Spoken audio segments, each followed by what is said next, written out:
Welcome to this three-part series on Tesla stock predictions. Before we jump in, I want to quickly take some time to tell you why I'm doing this. As you probably know, I'm the CEO and founder of Quantgene, where we transform medicine and build the future of precision medicine. And in my daily work, I'm encountering a lot of people, partners, investors, and others who have trouble understanding and wrapping their head around truly disruptive futures that are coming, from artificial intelligence to a new way of doing medicine. And I often refer to Tesla in my presentations and explain, look, what Tesla does in cars, what Tesla does in robots, what Tesla does in AI and full self-driving, the same thing can happen in medicine. And I realized over time that when I look at Tesla as a shareholder, because I'm also a shareholder of Tesla, that a lot of people have problems understanding this metaphor because they don't truly understand what's happening with Tesla. And when I watch CNBC and other channels, I realize how few people actually have a deeper understanding of the transformation that Tesla is leading right now. And the bad news is they're missing out on something tremendous that is going to happen over the next 2 years on the Tesla side. And so I decided to give you my take on what's happening with this amazing company under the leadership of Elon Musk and how it truly transforms three central segments. And I hope by doing so, achieve two things. Number one, provide a better understanding of how new technologies are disrupting our world in a very fundamental way. And number two, help you make money with Tesla stock, the same way I'm making money with Tesla stock and have done over the last 5 years. So let's jump right into it and see what Tesla actually is and why it is so transformative and important for our world. So first of all, Tesla as a company is based on three central verticals, revenue streams. The number one revenue stream are electric vehicles and energy. That is their core existing business. Number two, it is full self-driving. That means cars that drive themselves and open up a new mode of transportation worldwide. And the third and largest opportunity of Tesla are humanoid robots.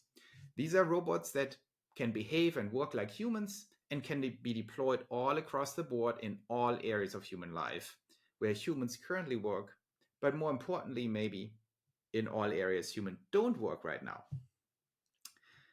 When we look at these three segments of Tesla, it's very important to understand that Tesla has a very predominant role in each of them. And I want to take this video now to give you a quick overview over what these different market segments are, what the opportunity is in terms of market cap and revenue in each of them. And then later in the two additional videos that are connected to this one, go a little bit deeper into not just understanding the future, but timing the future and understand when what is exactly happening. And then finally, in the third video, go a little deeper into stock price predictions, which is something you should never do, but we are going to do it anyway. So let's start to understand Tesla in its first big vertical, which is EV and energy business, which means electric vehicles and energy. Now, we are in a transition right now as a society to go through a transformation of the car business.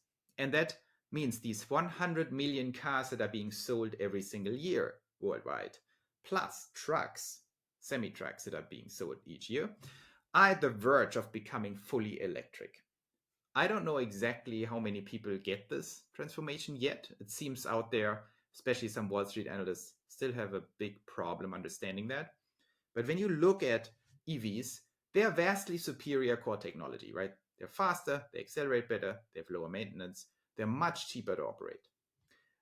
The remaining problem with EVs was the sticker price, right? If you buy an EV compared to an ICE, internal combustion engine vehicle, you pay more money, and that's still a little bit of a friction point. But the interesting thing is that is going to change very soon, right? We see that cost curve coming down, and the inflection point is actually happening as we speak, this and next year. And in 2026, it will be tremendously difficult to sell ICE vehicles because they will be more expensive, lower performing, higher maintenance costs. And at some point, it's going to be hard to justify. And that point is coming in 2026. That is why the macro perspective here is that the car market is fundamentally transitioning and being transformed in the next 2 years. And guess who has the global lead on electric vehicles? And it's not even a contest, it's not even close.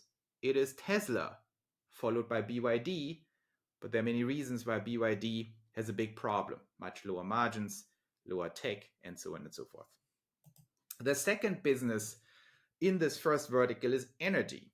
And I don't want to go too deep into it, but Tesla is a leader in providing utility scale electricity buffers or storage solutions in the form of batteries for large power plants. Now, why is this important? I give you the quick pitch. It is important because the peak prices of kilowatt hour energy from the trough prices are 3 times higher. So if you're in California, for example, and you use your energy, you pay roughly 13 cents per kilowatt hour at night, but you're only paying 5 cents at the trough at the day, which means if you are selling this energy, you get much more money at night. You charge much more money at night, but you kind of charge much less during the day. And that is because these plants produce always the same output of energy, both the oil plants and then the reusable energy solutions. They kind of have their own cycles, right? When the sun shines, you get solar energy. When it doesn't shine, you get nothing. And so all of that stuff, demand versus supply, is completely off. So what batteries, utility scale batteries, do is they create a buffer. And so the price can be adjusted. What does it mean for the energy provider? They can charge you more money per kilowatt hour in average, while charging you less in the peak hours. The bottom line is, once you have utility scale batteries, there's no alternative. Everyone needs it. Otherwise, you cannot compete with your other utilities. So it's very important. Now, if you put numbers on these in this first segment, EV and energy, these numbers are roughly, if you have 100 million cars a year, if Tesla sells 20 million of these cars long term, $50,000 average, that's roughly $1 trillion in revenue at 15% margin, roughly 150 billion gross profit. On the grid, right, you can assume that the margin is actually roughly in the same area. So you're talking about long-term market potential, $300 billion EBITDA, assuming a bunch of other things, $300 billion EBITDA for that first vertical of Tesla, which translates long-term, assuming no growth anymore, $3 trillion in market cap, which is roughly 600% higher stock price than it is now. That was the first opportunity. The second opportunity, and sorry if I'm too fast, you can stop and rewind it. I make this very fast because we have a bunch of things to go through. I want to give you a big picture, what the realistic endpoint market cap of Tesla is, and then we look into the stock. The second big segment of Tesla is full self-driving, or in short, FSD. Now, FSD is a market that currently doesn't exist, right? So it's something where you have to use your first principle thinking and reimagine the future. But it's not very hard. Full self-driving means AI systems that can drive the car drives itself. And what does it do? Well, it increases utilization of the install base of cars. So you have a car at home, many people have cars at home, tons of cars are all over the place, like 2 billion cars, 3 billion cars. And these cars are being used at a certain rate. That utilization right now is very low. It's less than 10%. So of all the time you own your car, you use it much less than 10% every day. Now that's a total waste. Once cars become full self-driving, you can build a lot of cars and have them drive around themselves and pick you up like an Uber.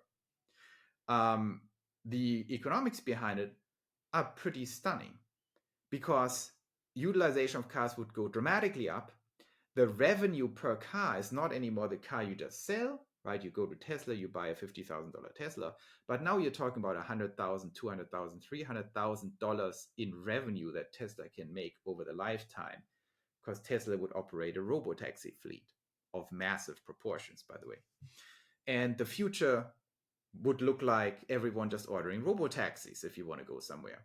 Maybe people still own cars, but they would mostly use the robotaxis for many reasons.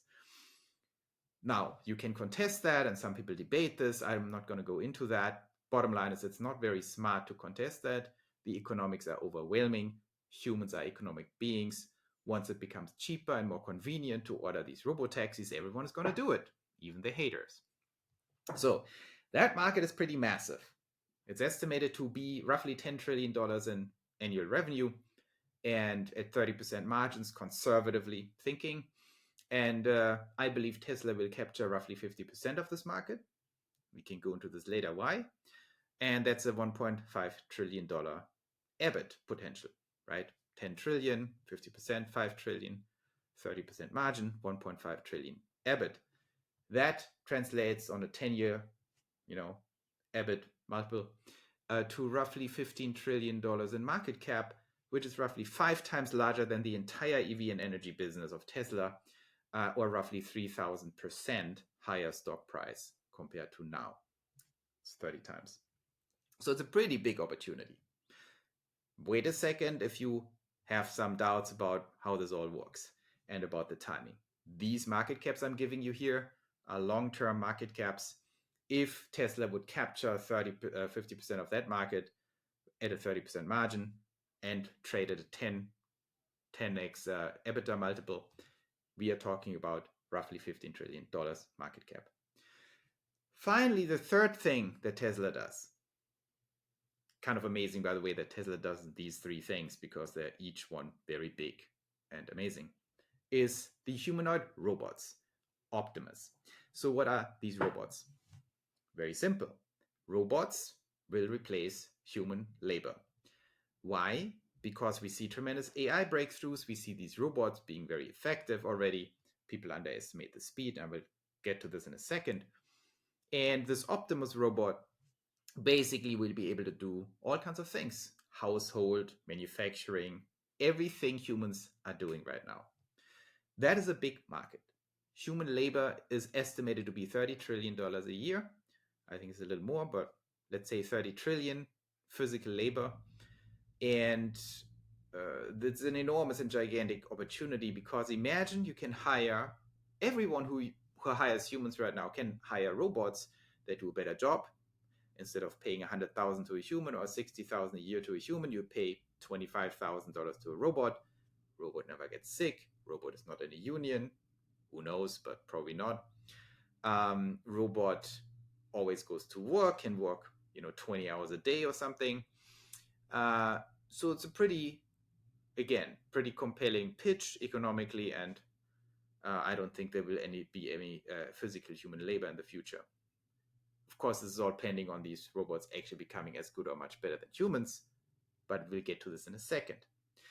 Assuming Tesla captures 10% of this market at 30% gross margin, which is pretty realistic on the gross margin side, assuming there's not much competition, which we can assume, I will explain in a second, we get to roughly $10 trillion in margin.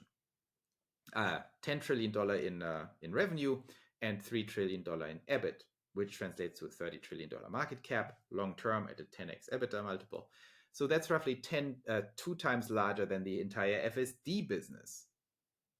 And the interesting thing about Optimus is, and humanoid robots, that this market can be theoretically unlimited, because you're not just replacing all humans, all human physical labor.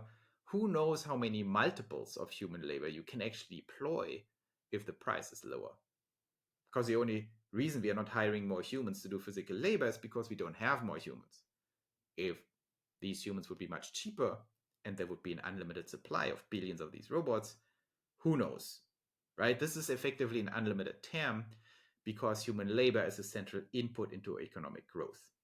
So once these robots are being deployed, it's probably taking us into some crazy economic situation of unlimited mega growth.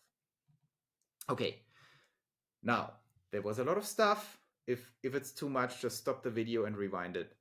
But these are my basic takes on these TAMs. So you're talking about massive TAMs. Now let's talk about Tesla domination.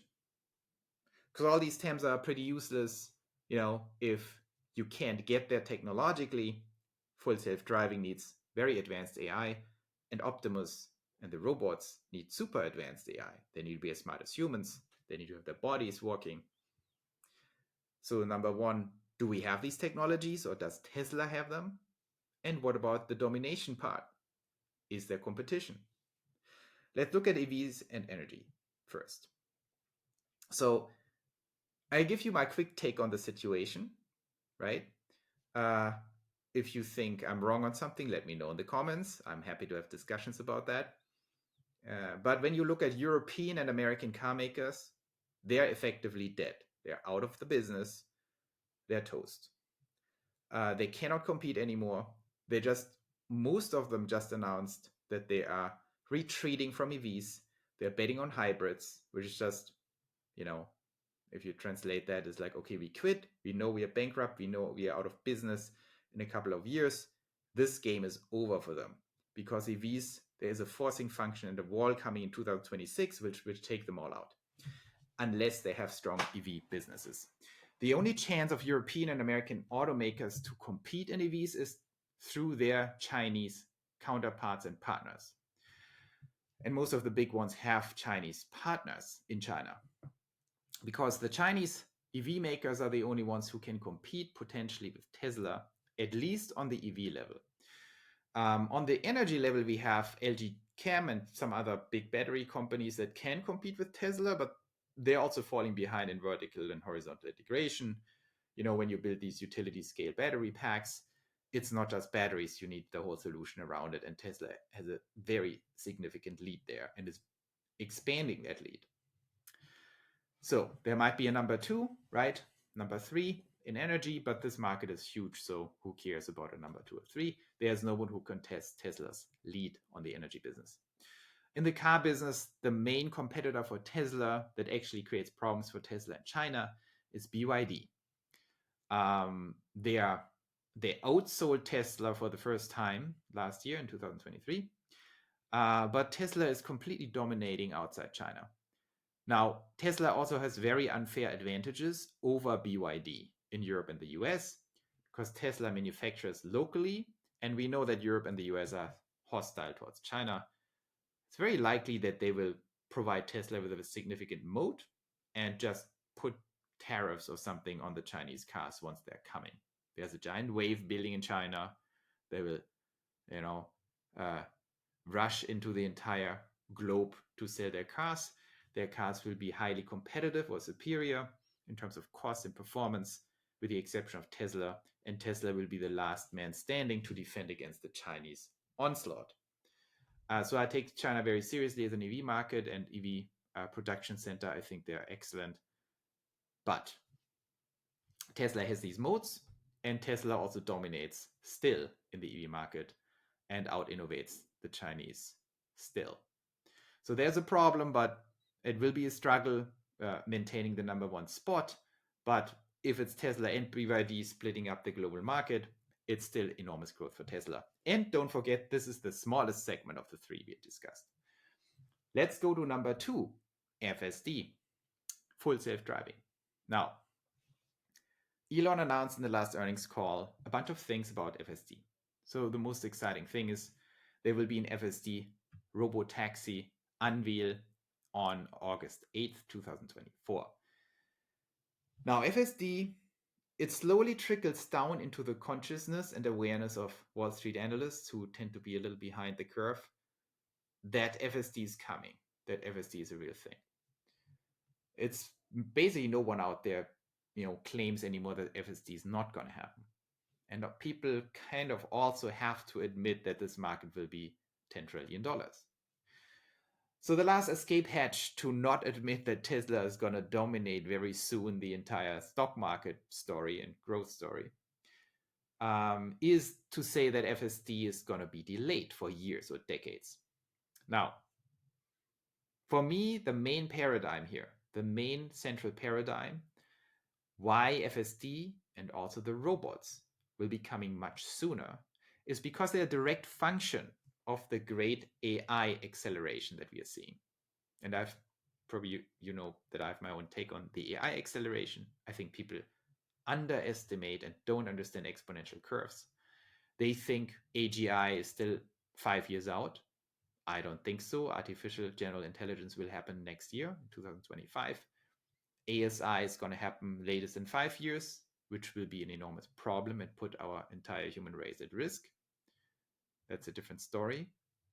But when it comes to AI, we will see a massive acceleration. And so Tesla in the full self-driving space has a strategic advantage because of this AI acceleration. It sits on top of this wave. It has a tremendously larger compute capability than any other car company, also a larger compute capability than the only competitor, which is Waymo, because Tesla has more compute than Google at this point, more AI compute, and Tesla is the number 2 in the world after Meta in terms of how many GPUs they have. And Tesla has complete supremacy in data. So they have the most data by an enormous distance, by like 100 or 200x at this point over Waymo. So they can train their stuff much more. When it comes to technology, FSD version 12, that is the latest in Tesla, is an end-to-end neural net solution, which is new. So they just upgraded from version 11. And this thing can learn by watching video. It doesn't need any human input anymore. It just watches all the videos that come in from millions and millions of Tesla install base worldwide from all the cars, understands all the things, and can create its own consciousness, self-driving consciousness. And it's the only system that can actually do that. The only system capable of doing that. No human component anymore. And all that is very new since version 12. And that means we will see an extremely exponential acceleration of FSD progress in 2024, which will lead and which will catch basically all the analysts by surprise. Because as always, they're applying their linear thinking to what's happening. They think for 10 years, Tesla has tried FSD and they haven't succeeded. What are the odds that they succeed now in this version? Right? According to Wall Street analyst logic, 0%. They tried for 10 years, success rate 0%. In the future, also 0%. But we are a little smarter than that. We understand the probabilities of this happening are probably 90% this year and 100% by next year because of these changes and because of the AI, exponential acceleration. So my prediction here is FSD version 12 or version 13 is going to solve the full self-driving technology problem probably this year, and FSD is going to happen. The next thing you need once you solve the technology piece, you have to solve the demand piece. Are people really going to use these cyber cabs or robotaxis? And I will go into this in the next video to explain this a little bit more when we talk about the exact timing when what is going to happen. But the bottom line is, again, everyone underestimates how many people will know about that when it rolls out, how many people will use it, and how quickly the adoption will be. It will be massive. And finally, the final argument is there will be regulatory problems, right? Because regulators are slow, governments are slow to adopt these things. I think that is myopic, that perspective, because we know that states like Florida, for example, they don't even have regulations. You can roll this out now. We know that Nevada won't have any problems in Las Vegas. We know that San Francisco and LA already approved Waymo, for example. So sure, nationwide adoption in the United States will take a while, but small European countries or mid-sized like German regions or something, whole states in the United States, and massive provinces in China are going to approve that probably within 6 to 12 months after it becomes feasible, which means next year. Okay, there you have it. That's why I believe that Tesla will dominate full self-driving. I believe there is no competitor, because Waymo and Cruise, of course, but Waymo can't even get close to what Tesla is doing. They will still be in the game. I wouldn't totally count them out, but they are a tiny and super weak competitor that over time will lose that race. Will they lose in 2025 or in 2030? I don't know. But they cannot compete against Tesla long term. And this will be an explosively growing market. So who cares if there's a little number 2 who slowly goes out of business? Finally, Optimus, the humanoid robot. Okay, these humanoid robots, everyone has fantasized about them for a long time. They have been in science fiction movies all over the place. Why is this important?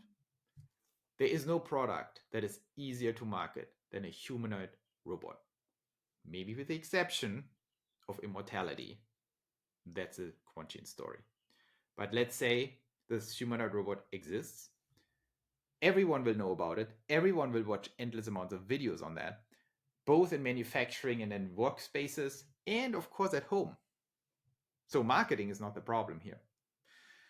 The competition is pretty serious, but I have a bunch of points why I think Tesla will dominate this market too. You have very smart and dangerous competitors in the robot space, like Figure One, for example, with OpenAI. So these are not GM or some other incumbent company that has no chance competing. These are startups. Startups in general are more dangerous and are more competent in competing for the future. But when it comes to something like the robot here, they have a problem with Tesla. Number one, Tesla can outspend them on R&D, on Tesla R&D, which means high efficiency R&D. Number two, they can manufacture billions of these robots fast. We should definitely have a lot of doubts that any startup can ramp up large-scale manufacturing for millions, hundreds of thousands, then millions, then billions of these robots in any way as fast or well as Tesla. And normally I'm very skeptical about any kind of incumbent. Normally incumbents always suck. They always lose to startups. Tesla is a little bit a special situation. I think Tesla is still a startup at heart. They combine the entrepreneurial and pioneering spirit with massive assets and infrastructure and experience in manufacturing. So I think in this instance, Tesla can capitalize on its scale and experience. Tesla also has another huge advantage over any startup in the robotics space. They have the option for large-scale in-house deployment of these robots. So think about it. You have a humanoid robot that works, but you need to stress test this thing before you sell it. Who can stress test thousands or maybe tens of thousands of these robots in their own facilities in a real-world environment? Well, Tesla, because they have all their car factories. They can put the robots in and let them work and see what happens. The data they're getting out of that will be invaluable, very similar to the cars. So in a way, in-house deploying all their robots and then slowly with some key clients will give them the same advantage in data that they have with their cars in full self-driving. They will have an install base and video feeds that train, that they're getting trained, or the model help them train the models on a much more massive scale than anyone else can. And that will be decisive. Then the AI itself, well, yeah, Tesla is pretty strong in that. Of course, OpenAI and others and Figure One are also strong. But again, Tesla has more compute. They have more data. They will probably have a significant advantage there. And finally, not to forget, in order to actually turn this into revenue, demand generation. There is no one else who can generate this much demand so fast and get millions of pre-orders in for that robot than Elon Musk and Tesla. Because don't forget, even if you have the best tech, you still need to sell it.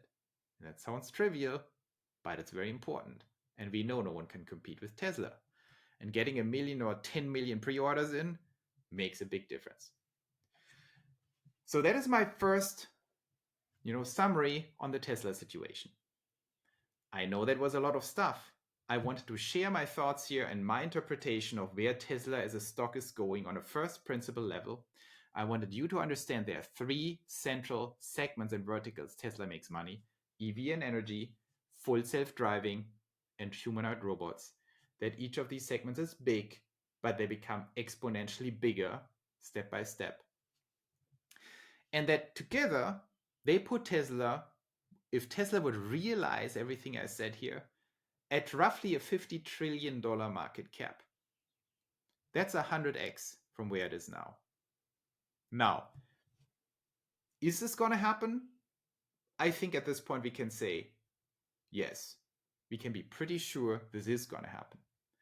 But in order to take any kind of action here on the stock price and predict what's going to happen to the stock, we need to drill a little deeper into when is it going to happen?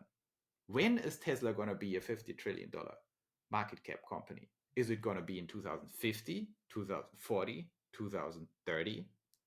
And for that, we need the next video. In that next video, I'm going to go a little deeper into when is what going to happen, what catalysts do we have, and what are the exact predictions for these three key verticals and the key catalysts in these verticals for the next 24 months from 2024 to 2026, so we can understand what we have to expect from Tesla as a business. And then we will take that into video 3 and do what you should never do, predict the stock price. See you there.